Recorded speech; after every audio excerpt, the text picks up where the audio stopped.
Hi, everybody. Welcome back to Carl and Rick Talk Risk. Rick, how are you? Yo, Yo, Rick. What do we do in a fire drill, a situation at work, whether it's driven by the markets or top of mind for a lot of people this week, the U.S. election. Everything is everybody's getting ready. Everybody's worrying about what's going to happen next. It's going to change the world. Everything's going to be upside down. It's a stressful time to be a risk manager. And it's also the time when we're more needed than ever, I think, to, help steady the ship. Have you had past experiences with this, dealing with a real pressure chamber, and how have you dealt with it? well, first off, when you're on a trading desk, you exist for the pressure chamber. You have trouble dealing with the fact that it's no longer a pressure chamber. So you're probably asking the wrong person about that. I think like almost everyone else who's worked on a trading desk, you kind of go through withdrawal symptoms when you're no longer there. So probably not the person to ask.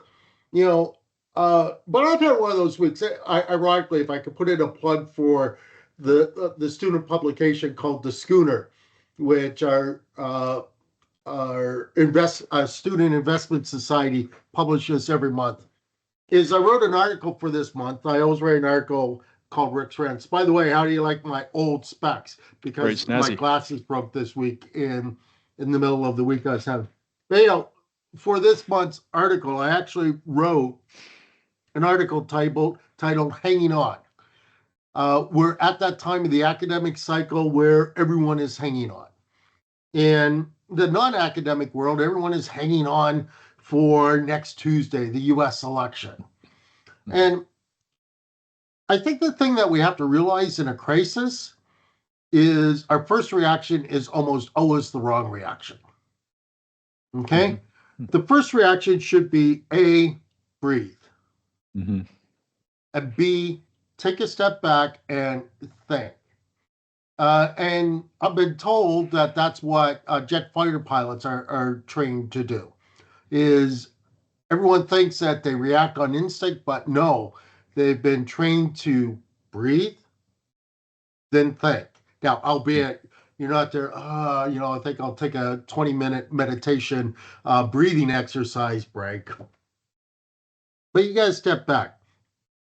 Um, in ways that I can't really explain or I can't describe on this podcast, this week has shown to me how stressed people are, which is why I wrote the article Hanging On.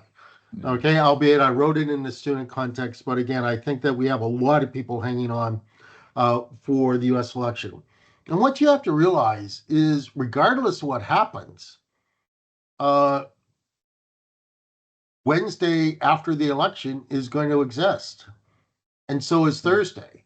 And by the way, if Wednesday or Thursday doesn't exist for whatever reason that I can't conceive of, well, then it doesn't matter anyway. Not much you can do about it. Yeah, Right. not much that you can do about it.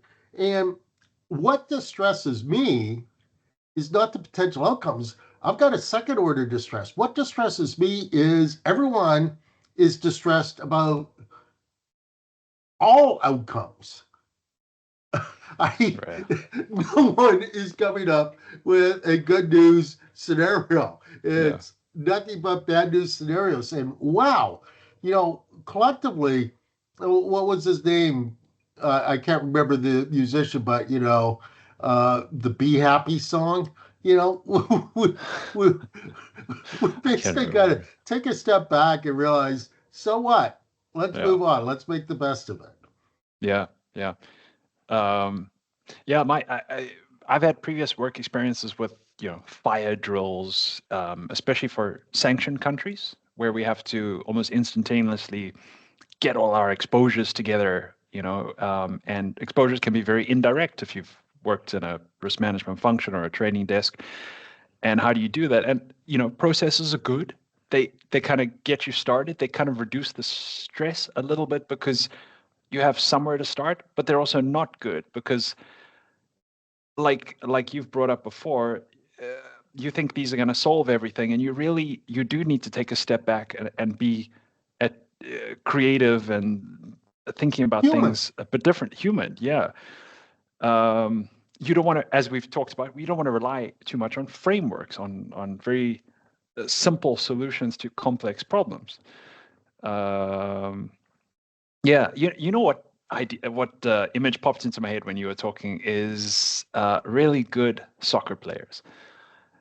When you were talking about, breathe, I was thinking I had this picture of Lionel Messi dribbling towards the goals, and I was thinking, if you watch him closely, he touches the ball a lot less than an inferior player.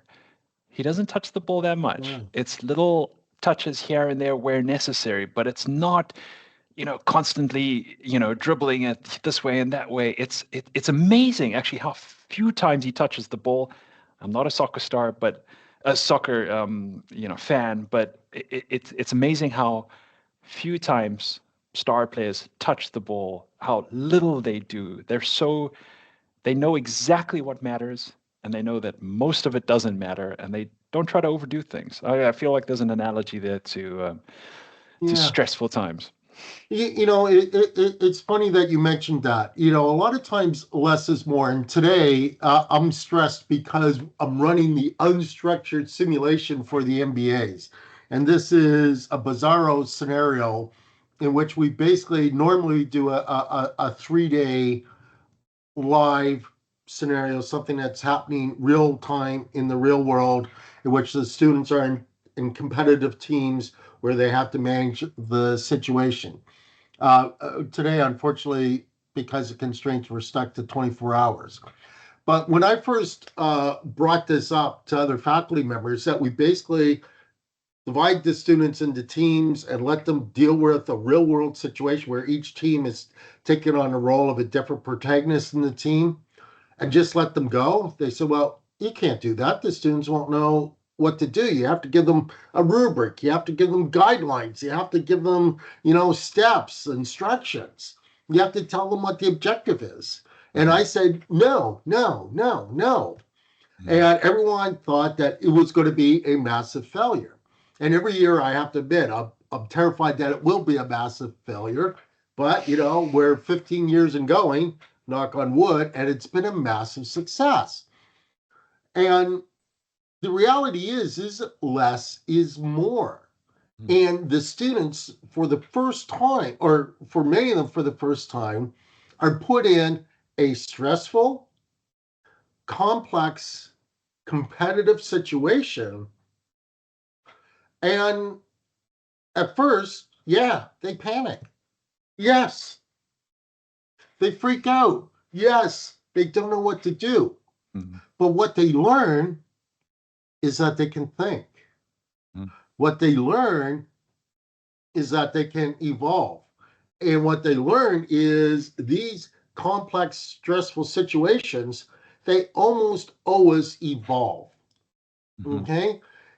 And the students build self esteem that, hey, if I take a step back, if I breathe, if I look around, if Mm-hmm. I assess the context, and if I think rather than know, which is key, if I think rather than know, guess what? I Mm-hmm. can evolve. I Yeah. can kind of swim with the current. Yeah. And by doing that, I'll A, survive, and B, I just might even thrive. And the Yeah. boost in self-esteem, the boost in confidence, Yeah. the boost in realization about how complex competitive world actually functions is huge. And the number one feedback that we get is A, awesome. B, this is so much better than book learning. Yeah. Yeah. Well, there's no other way you can get that experience. Yeah. No. And to this day, and I don't mean to trash my academic peers, but they still say, no, no, no, there's no way that unstructured simulation can work. Look, Yeah. Rick, here's a case study that the students can work progressively through over the next 3 days. Yeah. No, Yeah. no. No, you got to be able to say, I've been through that. I can handle this.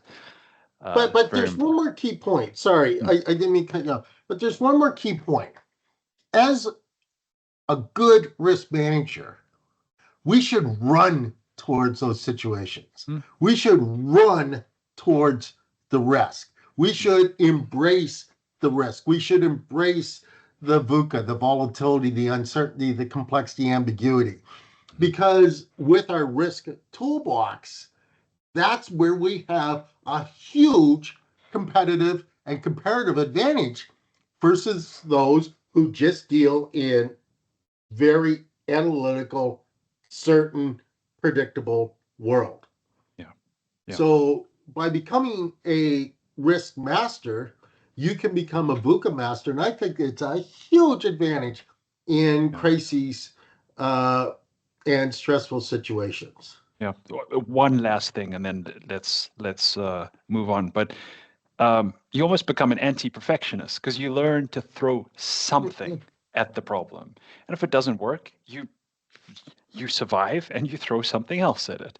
Instead of, I think a lot of, especially students, come at things thinking, I need the right answer, and you really have to get out of that mindset. There isn't always a right answer. You need to do something. You need to make sense of a situation, come up with a solution, um, and bring other people on board, because I'm sure that's what happens in your simulations, is that people realize, well, I can't do this all by myself. I need other people. There's a complex environment here. Anyway, But um, but I got to add on to that. Okay, yeah, what you're talking about is very much like the starting lean approach to entrepreneurship.